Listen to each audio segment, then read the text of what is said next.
नमस्कार साथियों, आप सबका हार्दिक अभिनंदन और स्वागत है आपके अपने YouTube channel study with Kumar Amardev पर।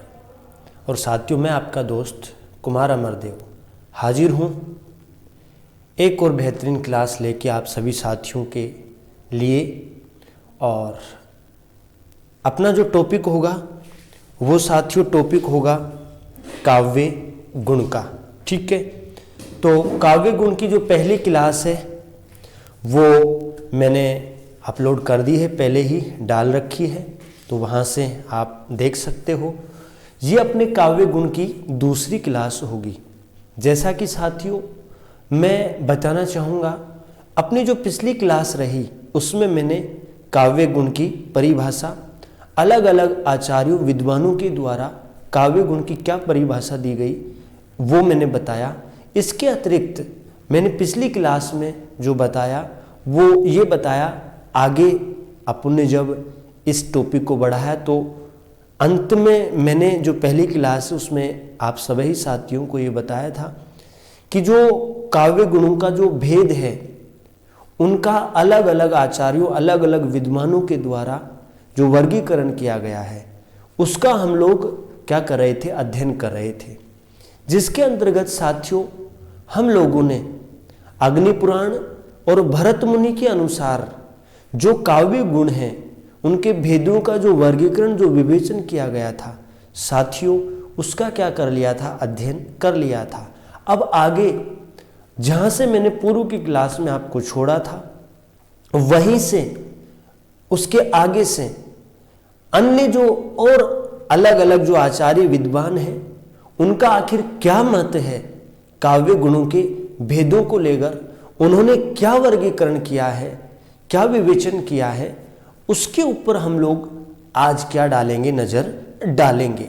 लेकिन एक बार आज की क्लास शुरू करने से जो पूर्व की जो क्लास का रहा उसका मैं 1 या 2 मिनट में सरसरी तौर पे पुनः दोहरान रिवाइज करवा देता हूँ और फिर शानदार ये क्लास रहने वाली है। आप सब लोगों का स्नेह प्यार मिले। ये class net JRF TGT PGT teacher grade 1 और 2 के साथ साथ विभिन्न विश्वविद्यालयों के BA और MA के पाठ्यक्रम में जिन विद्यार्थियों के पास हिंदी साहित्य ऐच्छिक विषय के रूप में है उनके ये पाठ्यक्रम में है, तो हिंदी का जो विद्यार्थी है उसके लिए ये बहुत ही शानदार और उपयोगी क्लास रहने वाली है। मैं बहुत शानदार ढंग से काव्य गुणों का यहाँ पे विवेचन कर रहा हूँ। तो साथियों आइए आज की क्लास का हम श्री गणेश करते हैं, आगाज़ करते हैं, आरंभ करते हैं। और आपको बताना चाहूँगा पिछली क्लास में साथियों हमने काव्य गुण जो है उनका अर्थ जान लिया था, काव्य गुण का अर्थ जान लिया था, काव्य गुण की परिभाषा जान ली थी।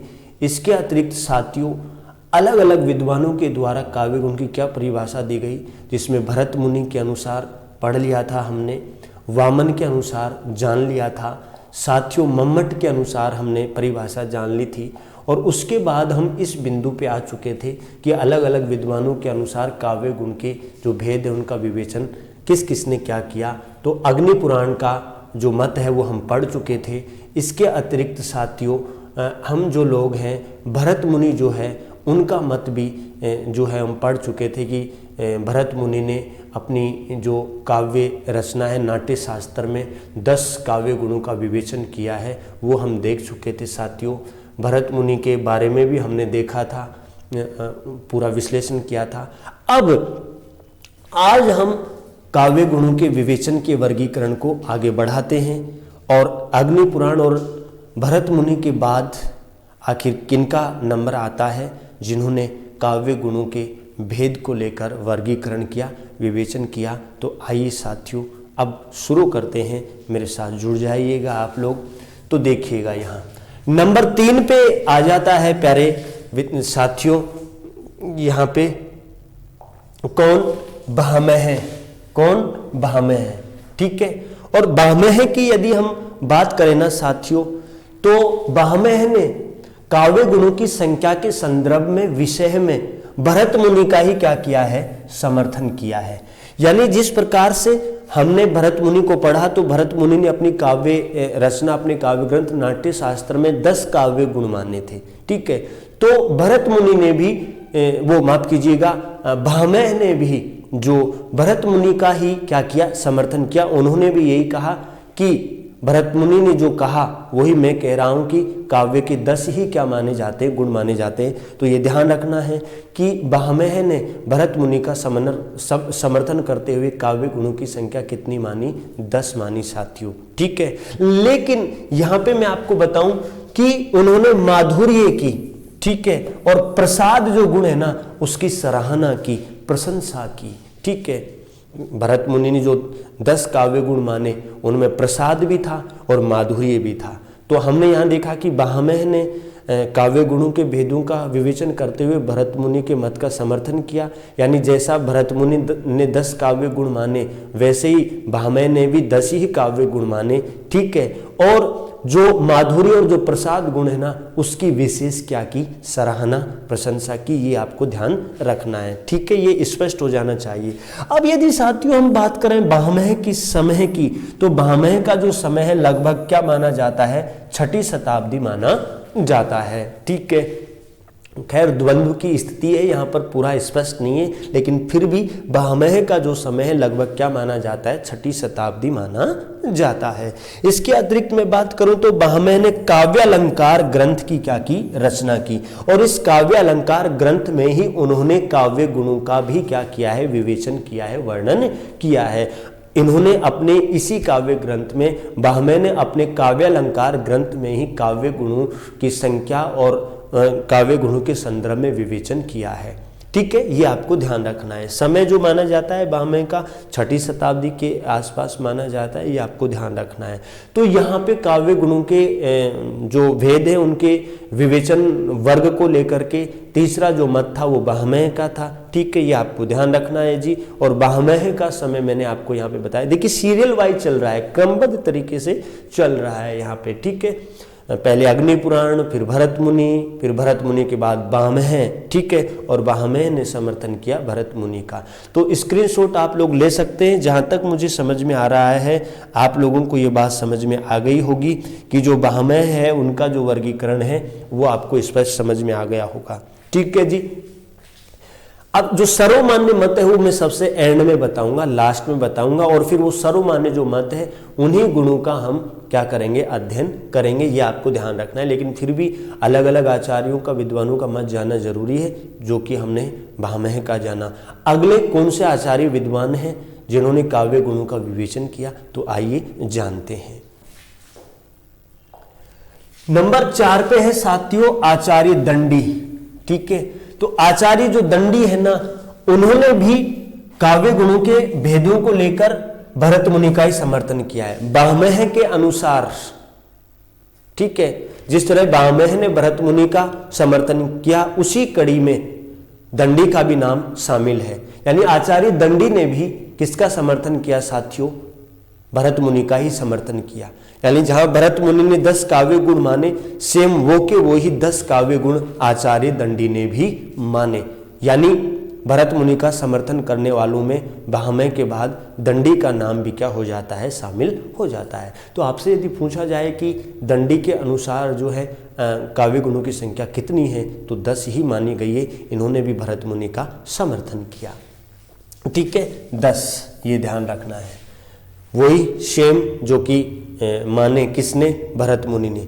लेकिन साथियों आपको बताना चाहूंगा कि दंडी ने समाधि गुण, ठीक है, किसका, समाधि जो गुण है ये, ठीक है, भरत मुनि ने ये 10 गुण माने और इन्हीं 10 गुणों का समर्थन दंडी ने भी किया और भामह ने भी किया। लेकिन जहां भामह ने प्रसाद और माधुर्य की सराहना, प्रशंसा की, वहीं दंडी ने इन 10 गुणों में से समाधि जो गुण है ना उसके ऊपर विशेष बल दिया, उसके महत्व पर ज्यादा ध्यान केंद्रित किया। ठीक है, ये आपको ध्यान रखना है। अब मैं बात करूं साथियों, तो दंडी का जो समय है लगभग 7वीं शताब्दी माना जाता है, ये आपको ध्यान रखना है। तथा भरत मुनि ने काव्याद्रस की, ठीक है, काव्याद्रस की क्या की, रचना की, ये आपको ध्यान रखना है। माफ कीजिएगा, दंडी का जो ग्रंथ है उसका नाम है काव्याद्रस। ठीक है, और इस ग्रंथ में ही इन्होंने काव्य गुणों की क्या की है, विवेचना की है, तो ये आपको ध्यान रखना है। यदि क्लास में जायका आ रहा है, आनंद आ रहा है, तो साथियों लाइक करना और चैनल को सब्सक्राइब करना ना भूलिएगा। और यदि आपको जायका आनंद नहीं आ रहा है तो बिल्कुल मैं बार बार कह रहा हूँ, आप अपना समय जाया ना करें। यदि आप सच में दिल से पढ़ना चाहते हैं, सीखना चाहते हैं, तो मैं आपकी प्रेरणा बनूं और आप मेरी प्रेरणा बने। हम आपस में एक दूसरे का सभी साथी सहयोग कर करके अपने हिंदी के ज्ञान में वृद्धि कर सकते हैं। साथियों, कुछ मैं आपसे सीखूं और आप मुझसे सीखिएगा। बस इसी प्रवृत्ति से यदि हम चलेंगे तो निश्चित ही आप भी आगे बढ़ेंगे और मैं भी आगे बढ़ूंगा। आइए अब आगे हम दंडी के बाद चर्चा करते हैं साथियों, किसके ऊपर? नंबर 5। नंबर 5 पे आ जाता है वामन। ठीक है, तो आचार्य वामन के अनुसार यदि हम बात करें तो आचार्य वामन ने जो है काव्य गुणों को कितने भागों में बांट दिया? 2 भागों में। ठीक है, यानी 2 वर्गों में विभाजित किया। एक शब्द गुण, ठीक है, और एक अर्थ गुण। ये आपको ध्यान रखना है। यानी वामन ने काव्य गुणों के भेदों का 2 वर्गों में विभाजन किया। एक तो उन्होंने शब्द गुण माने और एक अर्थ गुण। अब यदि हम बात करें ना साथियों, ये तो 2 भागों में वर्गीकरण विभाजन किया है, लेकिन वामन ने जो कुल गुण बताए तो वो यदि हम बात करें तो शब्द गुणों की संख्या तो 10 मानी, तथा जो अर्थ गुण है उनकी संख्या भी क्या मानी? 10 मानी। तो यदि वामन के काव्य गुणों की संख्या से संबंधित मत की बात करें तो 20, ये आपको ध्यान रखता है। ठीक है, तो वामन के अनुसार कुल संख्या कितनी हो जाएगी काव्य गुणों की? 20। देखिए, इन 20 काव्य गुणों को उन्होंने 2 भागों में डिवाइडेड किया, विभाजित किया, बांटा। ठीक है, शब्द गुण और अर्थ गुण। शब्द गुण 10 माने और अर्थ गुण भी कितने माने? 10 माने साथियों। ठीक है, ये आपको ध्यान रखना है पूरा। वामन के समय की बात करें तो इनका समय 8वीं शताब्दी माना जाता है। ठीक है जी, ये आपको ध्यान रखना है। वामन ने काव्य अलंकार सूत्रवृत्ति ग्रंथ की क्या की? रचना की। ये आपको ध्यान रखना है पूरा। ठीक है जी, पूरा का पूरा यहाँ पे। तो ये था आचार्य वामन का मत। ठीक है, ये आपको ध्यान रखना है। रीति संप्रदाय के प्रवर्तक माने जाते हैं। इन्होंने काव्य रीति को काव्य की क्या माना? आत्मा माना। ठीक है, और यहाँ पे जो आचार्य वामन है उन्होंने काव्य गुण के की जो संख्या है 20 मानी और उन 20 काव्य गुणों को उन्होंने 2 भागों में विभाजित कर दिया, शब्द गुण और साथियों अर्थ गुण। वामन का जो समय है लगभग 8वीं शताब्दी माना जाता है। आचार्य वामन ने काव्यालंकार सूत्रवृत्ति काव्य ग्रंथ की रचना की और इसी काव्यालंकार सूत्रवृत्ति ग्रंथ में उन्होंने काव्य गुणों का क्या किया है साथियों? विवेचन किया है। तो स्क्रीनशॉट ले सकते हैं, बाकी आप लिखना चाहें तो लिख भी सकते हैं। ठीक है, पूरा का पूरा आप लोग आपके सामने पूरा। आगे मैं बात करूं तो साथियों, वामन ने काव्य रीति एवं काव्य गुण को एक दूसरे पर आश्रित मानते हुए काव्य गुणों के सर्वप्रथम सुस्पष्ट लक्षण, ये जो बिंदु है बहुत महत्वपूर्ण है। यानी आचार्य वामन जो कि काव्य रीति संप्रदाय के प्रवर्तक है, उन्होंने काव्य रीति और काव्य गुणों को एक दूसरे पर क्या माना? आश्रित माना, एक दूसरे का पूरक माना। यानी ये दोनों एक दूसरे के बिना क्या है? अधूरे हैं। ठीक है, यानी काव्य गुण और काव्य रीति एक दूसरे के ऊपर टिके हुए हैं पूरी तरीके से, एक दूसरे के बिना किसी का अस्तित्व नहीं है। ठीक है, यानी एक दूसरे पर निर्भर है ये। ठीक है जी, और ये बिंदु महत्वपूर्ण प्रश्न यहाँ पे ये बन रहा है, ये आ जाए कि बताइए किस आचार्य किस विद्वान ने काव्य गुणों के सर्वप्रथम सुस्पष्ट लक्षण प्रस्तुत किए? तो वो आचार्य वो विद्वान है वामन। वामन ने अपने काव्य ग्रंथ काव्यालंकार सूत्रवृत्ति में सर्वप्रथम काव्य गुणों के सुस्पष्ट लक्षण क्या किए थे साथियों? प्रस्तुत किए थे। ये आपको क्या रखना है? ध्यान रखना है पूरा का पूरा।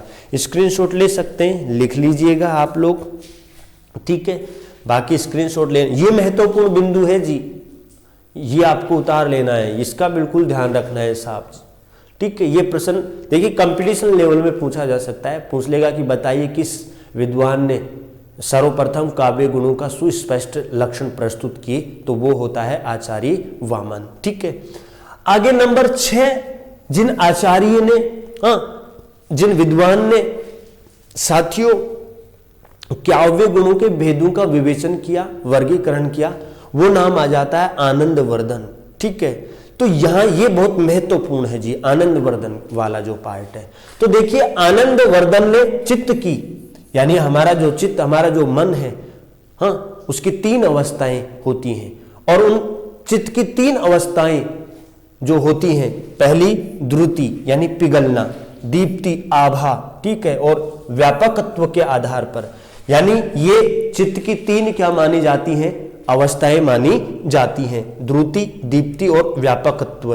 इन चित्त की 3 अवस्थाओं के आधार पर साथियों जो आनंदवर्धन है ना, उन्होंने काव्य के कितने गुण माने, 3 गुण माने। चित्त की 3 अवस्थाएं और चित्त की उन 3 अवस्थाओं के आधार पर जो है 3 गुण माने, यानी चित्त की द्रुति अवस्था के आधार पर पहला माधुर्य गुण, और चित्त की दीप्ति अवस्था के आधार पर ओज गुण साथियों, ठीक है, और चित्त की व्यापकत्व अवस्था के आधार पर क्या माना, प्रसाद गुण माना।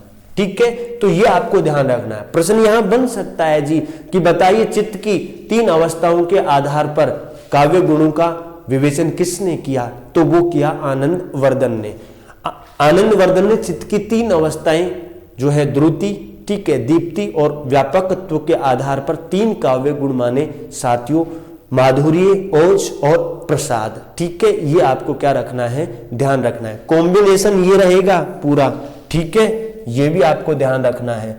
यानी चित्त की द्रुति अवस्था के आधार पर माधुर्य गुण, दीप्ति अवस्था के आधार पर ओज गुण और व्यापकत्व स्थिति के अवस्था के आधार पर प्रसाद गुण, ये 3 काव्य गुण माने किसने साथियों, आनंदवर्धन ने। अब यदि मैं बात करूं ना आनंदवर्धन के समय की, तो इनका समय साथियों लगभग 9वीं जो शताब्दी है वो माना जाता है, और इन्होंने साथियों धवन्यालोक काव्य ग्रंथ की क्या की, रचना की। ये महत्वपूर्ण फैक्ट है यहाँ पे। देखिए हमने आनंदवर्धन का जो काव्य गुणों का विवेचन वर्गीकरण है वो तो जाना ही यहाँ पे कि उन्होंने चित्त की अवस्थाओं के आधार पर काव्य गुण के 3 भेद माने, वो हमने पूरा बताया। आनंदवर्धन के समय की बात करें तो साथियों इनका समय 9वीं शताब्दी माना जाता है, और इन्होंने धवन्यालोक नामक काव्य ग्रंथ की क्या की, रचना की, और इसी काव्य ग्रंथ में उन्होंने ये काव्य गुणों का क्या किया है, विवेचन किया है। समझ में आया होगा, स्क्रीनशॉट आप लोग ले सकते हैं यहाँ पे। मैं अब बढ़ रहा हूं यहाँ से अगले आचार्य की तरफ साथियों, तो देखते हैं कि अगला आचार्य कौन है जिन्होंने काव्य गुणों के जो भेद है उनका वर्गीकरण किया, विवेचन किया। तो आइएगा जी, नंबर 7 पे आ जाते हैं कुंतक। ठीक है जी, और कुंतक ने काव्य गुणों को 2 भागों में बांटा, ठीक है, और उन 2 भागों में उन्होंने बांटा। एक तो उन्होंने कहा कि काव्य में सामान्य गुण पाए जाते हैं, और एक उन्होंने कहा कि काव्य में विशेष गुण पाए जाते हैं। ठीक है, अब उन्होंने जो सामान्य गुणों की संख्या मानी वो 2 मानी, एक तो औचित्य और एक सौभाग्य।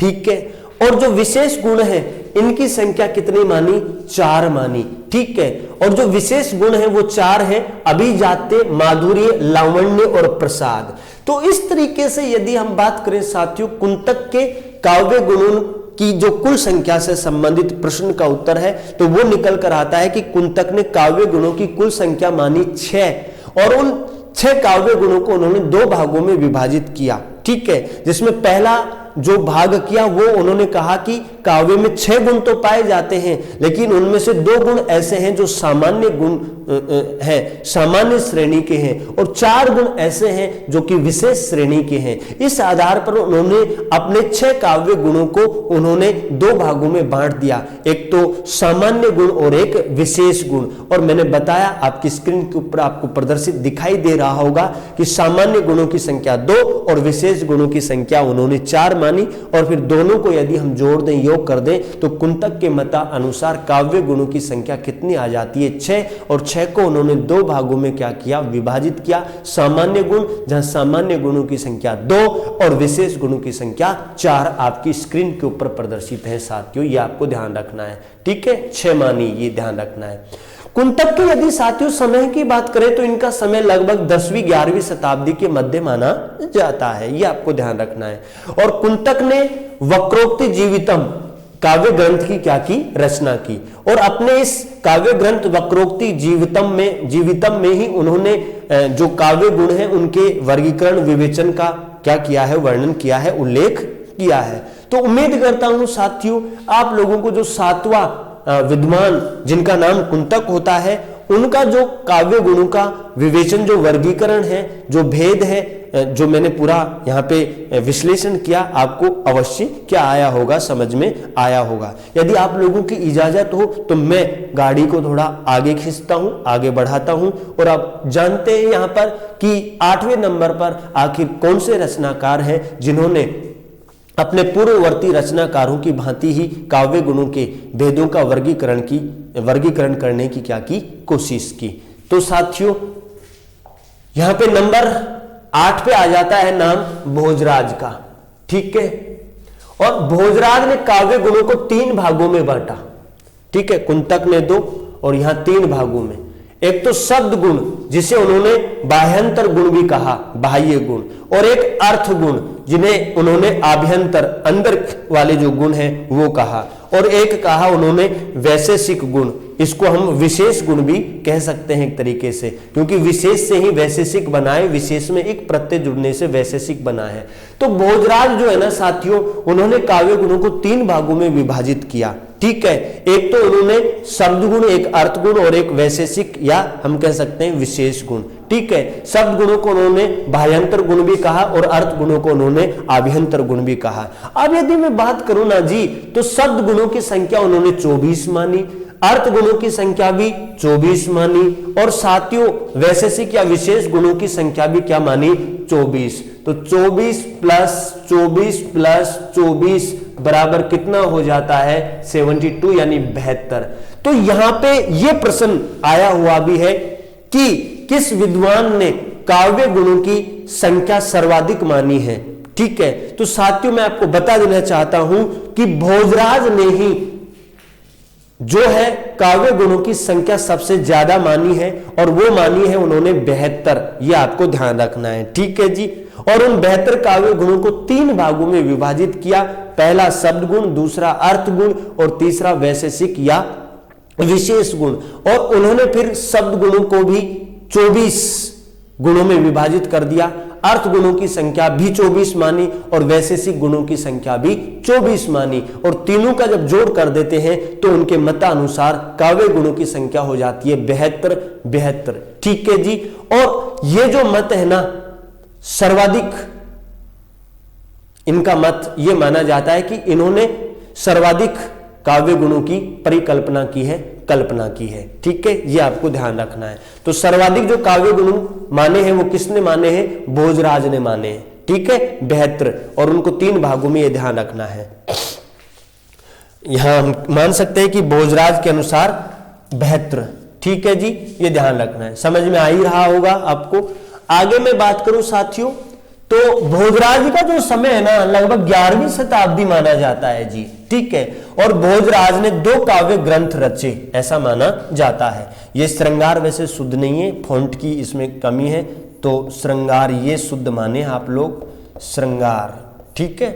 तो साथियों मैं बात करूं, 2 काव्य रचनाएं रची, एक तो श्रृंगार प्रकाश और एक सरस्वती कंठाभरण, ठीक है। और इनका जो ये काव्य ग्रंथ है सरस्वती कंठाभरण, इसी में इन्होंने काव्य गुणों की क्या की है, विवेचना की है।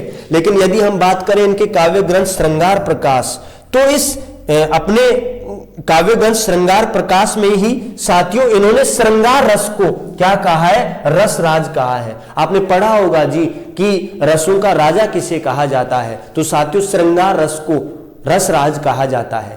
लेकिन ये रसराज कहा किसने, तो साथियों आपको बताना चाहूंगा कि ये भोजराज ने ही अपने काव्य ग्रंथ श्रृंगार प्रकाश में सर्वप्रथम श्रृंगार को क्या कहा, रसराज कहा, रसों का राजा कहा। यह भी एक महत्वपूर्ण प्रश्न है अपने आप में। इसके अतिरिक्त साथियों देखिए, आज हम जो काव्य शास्त्र पढ़ते हैं उसको जो काव्य शास्त्र नाम देने का जो श्रेय जाता है ना, वह भी भोजराज को ही जाता है। देखिए काव्य शास्त्र का आज जो नाम हम काव्य शास्त्र जान रहे हैं ना, तो ये जो नाम दिया ये भोजराज ने ही दिया।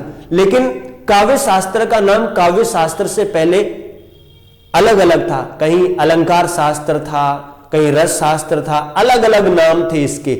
लेकिन जब भोजराज ने सर्वप्रथम साथियों काव्य शास्त्र को काव्य शास्त्र नाम से यहां पे संबोधित किया, उसके बाद से और आज तक हम किस नाम से जान रहे काव्य शास्त्र को? काव्य शास्त्र के नाम से। तो जो काव्य शास्त्र को काव्य शास्त्र नाम दिया गया ना, इसका श्रेय भी किसे जाता है? भोजराज को जाता है। दूसरी जो महत्वपूर्ण बात कि भोजराज ने ही अपने काव्य ग्रंथ श्रृंगार प्रकाश में जो श्रृंगार रस है उसको क्या कहा? रसराज कहा। यह आपको ध्यान रखना है, ठीक है। और जो भोजराज ने काव्य गुणों की विवेचना की वो अपने काव्य ग्रंथ सरस्वती कंठाभरण में की है, ये भी आपको ध्यान रखना है। यहां तक की बात समझ में शायद आप लोगों को आ गई होगी, बड़ा इंटरेस्ट आ रहा होगा आप लोगों को, तो पूरा अपना ध्यान, अपना चित्त, अपना मन पूरी तरीके से लगा के आप लोग अपना पढ़िएगा। मैं आगे बढ़ता हूं यहां पे जी, देखिएगा अगले रचनाकार आ जाते हैं भोजराज के बाद मम्मट, ठीक है। तो मम्मट ने साथियों त्रितयवादी, त्रि यानी तीन, ठीक है। तो त्रितयवादी सिद्धांत के अनुसार, यह भी महत्वपूर्ण प्रश्न बन सकता है कि बताइए मम्मट ने जो काव्य गुणों का जो वर्गीकरण किया, भेदों का जो वर्गीकरण किया, वो कौन से सिद्धांत के द्वारा किया? तो साथियों मम्मट ने जो काव्य गुणों के भेदों का जो वर्गीकरण किया है वो अपने त्रितयवादी सिद्धांत के द्वारा किया है। और इस सिद्धांत के अनुसार उन्होंने काव्य गुणों की संख्या कितनी मानी है? 3 मानी है, ठीक है। कौन कौन सी? प्रसाद, माधुर्य और ओज गुण, ठीक है साथियों, ये आपको ध्यान रखना है, ठीक है। मम्मट का समय जो है वो 11वीं शताब्दी माना जाता है, ये ध्यान रखना है आपने। और इन्होंने काव्य प्रकाश ग्रंथ की रचना की और अपने इसी काव्य प्रकाश ग्रंथ में उन्होंने जो है काव्य गुणों के भेद और काव्य गुणों के संदर्भ में क्या किए? विवेचना की है, ये आपको ध्यान रखना है, ठीक है। तो मम्मट ने काव्य गुणों को सौर्याद्वित तथा अलंकारों को हाराद्वित भी कहा, यह भी बहुत महत्वपूर्ण है। यानी मम्मट ने काव्य गुणों को सौर्याद्वित कहा तथा अलंकारों को हाराद्वित कहा, यह भी आपको क्या रखना है? ध्यान रखना है। मम्मट ने अपने त्रितयवादी सिद्धांत के अनुसार काव्य गुणों की संख्या 3 मानी। प्रसाद, माधुर्य और ओज, इनका समय 11वीं शताब्दी के आसपास माना जाता है, ये आपको ध्यान रखना है। इन्होंने काव्य प्रकाश ग्रंथ की रचना की, ये भी आपको क्या रखना है? ध्यान रखना है। लेकिन यहाँ हम मूलतः काव्य गुणों के भेदों का विवेचन, वर्गीकरण पढ़ रहे हैं, तो यही बात आपको ध्यान रखनी है कि भाई आचार्य मम्मट ने जो है काव्य गुणों को त्रितयवादी सिद्धांत के अनुसार 3 भागों में बांटा, वो 3 भेद माने, 3 प्रकार माने, ठीक है। प्रसाद, माधुर्य और ओज, ये ध्यान रखना है। आगे हम पढ़ते हैं विश्वनाथ, ठीक है। तो विश्वनाथ ने काव्य गुणों की संख्या 3 मानी साथियों, ठीक है। प्रसाद गुण, माधुर्य गुण और ओज गुण, यानी एक तरीके से मम्मट का समर्थन किया इन्होंने, हम ये मान के चल सकते हैं, ठीक है। विश्वनाथ के समय की बात करें तो इनका समय 14वीं शताब्दी माना गया है, ठीक है। इन्होंने साहित्य दर्पण ग्रंथ की क्या की? रचना की। और अपने इसी काव्य ग्रंथ साहित्य दर्पण में इन्होंने साथियों इन काव्य गुणों के बारे में क्या किया है? विवेचन, वर्गीकरण किया है, ये आपको ध्यान रखना है। तो आपसे पूछा जाए कि विश्वनाथ के जो विश्वनाथ हैं उन्होंने काव्य गुणों के कितने भेद माने हैं? तो 3 भेद माने हैं। ये एक तरीके से मम्मट का समर्थन करते हुए दिखाई दिए, ये आपको ध्यान रखना है। ओके, विश्वनाथ का समय है 14वीं शताब्दी माना जाता है। इन्होंने काव्य गुणों का विवेचन अपने काव्य ग्रंथ साहित्य प्रकाश दर्पण में किया है, ये आपने ध्यान रखना है। स्क्रीनशॉट ले लिया होगा, शायद आपने लिख भी लिया होगा, समझ में भी आ रहा होगा। आगे मैं बढ़ाता हूं बात को, आगे आता है जगन्नाथ के अनुसार 11 पर, ठीक है। ये आपको ध्यान रखना है। जगन्नाथ ने भी काव्य गुण के 3 ही भेद माने, प्रसाद, माधुर्य और ओज, ठीक है। जगन्नाथ का जो समय है साथियों 17वीं शताब्दी माना जाता है। और जगन्नाथ ने जो है रस गंगाधर नामक काव्य ग्रंथ की रचना की और अपने इस रस गंगाधर काव्य ग्रंथ में ही उन्होंने काव्य गुणों का क्या किया है? विवेचन किया है। और उस विवेचन के आधार पर ही जगन्नाथ ने भी 3 गुण माने हैं, प्रसाद, माधुर्य और ओज। ये आपको ध्यान रखना है। तो साथियों हमने अपनी अब तक की 2 क्लासों में काव्य गुण का अर्थ, काव्य गुण की परिभाषा और काव्य जो गुण है उसके भेदों का अलग अलग आचार्यों के द्वारा जो वर्गीकरण किया है, विवेचन किया है भेदों का, उसके बारे में जाना। और लगभग 11 विद्वानों का वर्गीकरण हम पढ़ चुके हैं। ठीक है जी। अब तक जो हमने वर्गीकरण पढ़ा वो लगभग सभी संस्कृत के आचार्य हैं, और उन संस्कृत के आचार्यों का ही हमने काव्य गुणों के भेदों के संदर्भ में क्या पढ़ा है, वर्गीकरण पढ़ा है। ठीक है। अब आज की क्लास को तो मैं यही समाप्त करूंगा। कल या आगे अपनी जो अगली जो क्लास आएगी काव्य गुण से संबंधित, उसमें हम हिंदी के जो आचार्य हैं, जो विद्वान हैं, उनके काव्य गुणों के भेद वर्गीकरण से संबंधित विवेचन को भी पढ़ेंगे। और फिर उसके बाद जो सर्वमान्य मत आज वर्तमान भारतीय काव्य शास्त्र में प्रचलित है, उसके अनुसार कितने गुण माने गए हैं और किसके मत को स्वीकार किया गया है, वो भी मैं बताऊंगा। और वो जो सर्वमान्य मत है कि आज वर्तमान में भारतीय काव्य शास्त्र में कितने गुण माने गए, उनकी कितनी संख्या मानी गई है, और ये मत किसका था और किसके मत को स्वीकार किया गया है, वो मैं बताऊंगा। और फिर वो जो मत जब पता चल जाएगा तो उसके बाद फिर हम वो जो गुण होंगे उनका उदाहरण सहित, उनके लक्षणों सहित, उनकी विशेषताओं सहित हम पूरा विस्तार से क्या करेंगे, अध्ययन करेंगे। तो क्लास कैसी लगी कमेंट करके अवश्य बताइएगा। आज के लिए इतना ही, मिलते हैं एक नेक्स्ट नई क्लास के साथ। नमस्कार साथियों, आप सभी का बहुत बहुत धन्यवाद। जय हिंद, जय भारत।